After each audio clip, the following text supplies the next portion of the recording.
हम तेरे बिना अब रह नहीं सकती, আমি জ্ঞান হারাবো, মরেই যাব।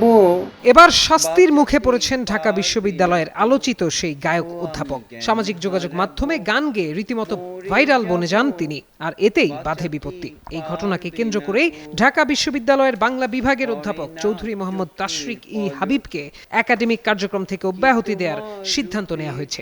বিভাগের একাডেমিক কাউন্সিলের সুপারিশের ভিত্তিতে বিশ্ববিদ্যালয়ের সিন্ডিকেট সভায় এ সিদ্ধান্ত গৃহীত হয়। সোমবার বিশ্ববিদ্যালয়ের উপাচার্য অধ্যাপক ডক্টর এবিএম ওবায়দুল ইসলামের সভাপতিত্বে অনুষ্ঠিত সিন্ডিকেট সভায় এ সংক্রান্ত সিদ্ধান্ত নেওয়া হয় বলে জানিয়েছেন সভায় উপস্থিত একাধিক সদস্য। সম্প্রতি সামাজিক যোগাযোগ মাধ্যমে গান গেয়ে আলোচনায় আসেন অধ্যাপক তাশরিক হাবিব।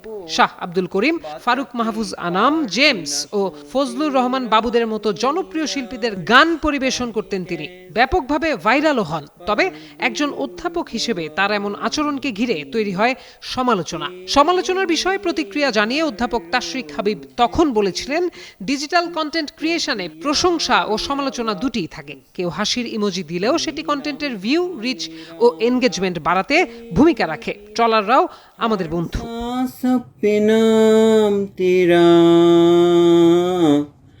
क्योंकि तुम ही हो, अब तुम ही हो, जिंदगी अब तुम ही हो।